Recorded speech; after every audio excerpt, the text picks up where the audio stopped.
अच्छा, जब भी कोई लुप्त सभ्यताओं की बात करता है तो दिमाग में क्या आता है? अक्सर वही तस्वीरें, कोई अचानक आई भयानक आपदा, रातों रात रहस्यमयी तरीके से गायब हो गए लोग और चारों तरफ बस वीरान खंडहर, है ना? पर क्या कहानी सच में इतनी नाटकीय होती है? चलिए आज इसी सवाल की तह तक जाते हैं और देखते हैं कि मॉडर्न साइंस इस बारे में आखिर कहता क्या है। ये लाइन ये वाकई सोचने पर मजबूर कर देती है। मतलब हम जो फिल्मों में जोरदार धमाके और नाटकीय अंत देखते हैं ना, असलियत उससे बिल्कुल अलग है। असल में बड़ी बड़ी सभ्यताओं का अंत अक्सर बहुत शांत होता है, बहुत धीमा। ये एक ऐसी प्रक्रिया है जो दशकों यहाँ तक कि सदियों तक खिंच सकती है। तो फिर सबसे बड़ा सवाल यही उठता है, क्या वाकई में पूरे के पूरे समाज बस यूं ही हवा में गायब हो जाते हैं, या फिर कहानी कुछ और ही है? आज हम इसी मिथक को तोड़ेंगे और असलियत को समझने की कोशिश करेंगे। तो चलिए असली कहानी पर आते हैं। जो सबूत हमें मिलते हैं वो किसी एक बड़े धमाके की तरफ नहीं, बल्कि एक बहुत धीमी लंबी प्रक्रिया की तरफ इशारा करते हैं। इसे ऐसे समझिए, जैसे किसी समाज का जो ताना बाना है वो धागा दर धागा धीरे धीरे उधड़ रहा हो। देखिए, आधुनिक पुरातत्व हमें यही सिखाता है। ये जो शब्द है ना, पतन या कलैप्स, इसका मतलब ये बिल्कुल नहीं है कि लोग रातों रात कहीं चले गए। इसका असली मतलब ये है कि समाज को चलाने वाली जो जटिल व्यवस्थाएं होती हैं, जैसे सरकार, व्यापार के रास्ते, खेती के तरीके, वो धीरे धीरे काम करना बंद कर देते हैं।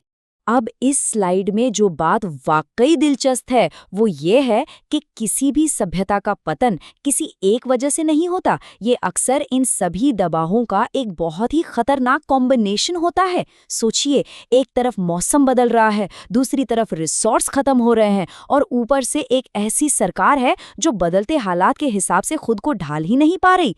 जब ये सब एक साथ होता है तो समाज टूटने की कगार पर पहुंच जाता है।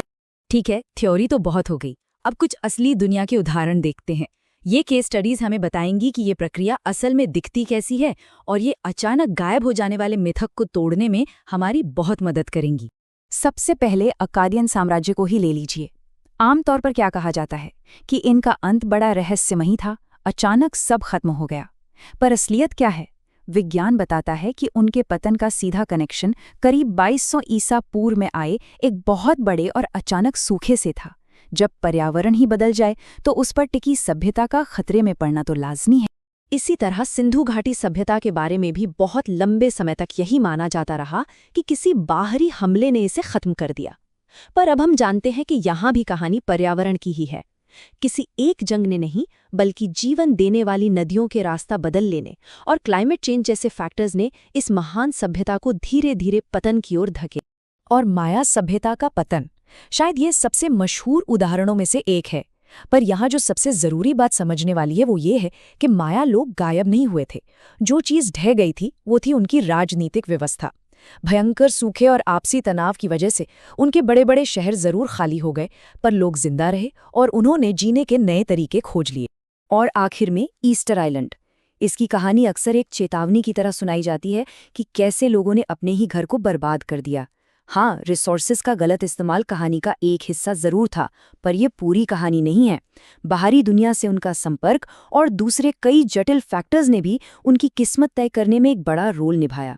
मतलब कहानी उतनी सीधी है नहीं जितनी लगती। तो इन सभी उदाहरणों को देखकर एक बात तो साफ हो जाती है ना? हमें पतन या कोलैप्स शब्द को एक नए नजरिए से देखने की जरूरत है।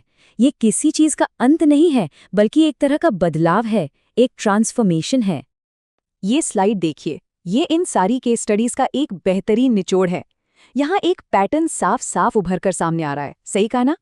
हर केस में पर्यावरण का तनाव एक बहुत बड़ा रोल निभा रहा है, और जो नतीजा है वो पूरी आबादी का गायब हो जाना नहीं, बल्कि उनके सामाजिक और राजनीतिक सिस्टम का टूट जाना है। तो यही इस पूरी चर्चा का सबसे जरूरी हिस्सा है। पतन का मतलब आबादी का खत्म हो जाना नहीं है। जब एक कॉम्प्लेक्स समाज का ढांचा टूटता है तो लोग मर नहीं जाते, वो खुद को ढालते हैं। वो नए और अक्सर ज्यादा सरल तरीकों से जीना सीखते हैं। वो एक नए कल्चर में बदल जाते हैं। ये विलुप्त होना नहीं है, परिवर्तन है। तो सवाल ये है कि ये पुरानी कहानियां आज हमारे लिए क्यों मायने रखती हैं? भाई, ये सिर्फ इतिहास के पन्ने नहीं हैं, ये हमारे लिए चेतावनियां भी हैं और सबक भी। ये कहानियां हमें सिखाती हैं कि हमारे ये जो कॉम्प्लेक्स समाज हैं वो असल में कितने नाजुक हो सकते हैं। जो सिस्टम हमें आज बहुत मजबूत और परमानेंट लगते हैं, वो सही तरह के दबाव में आकर बिखर भी सकते हैं। ये एक बहुत ही हम्बलिंग लेकिन बहुत ज़रूरी सबक है। और यहीं से वो आखिरी सवाल पैदा होता है जो हम सबको खुद से पूछना चाहिए। जब हम आज की चुनौतियों को देखते हैं, क्लाइमेट चेंज, रिसोर्स की कमी, पॉलिटिकल टेंशन, तो क्या लगता है अतीत से मिले इन सब सबकों को ध्यान में रखते हुए हम आने वाले कल की अनिश्चितताओं का सामना करने के लिए आखिर कितने तैयार हैं? ये एक ऐसा सवाल है जिस पर हम सभी को बहुत गंभीरता से सोचना होगा।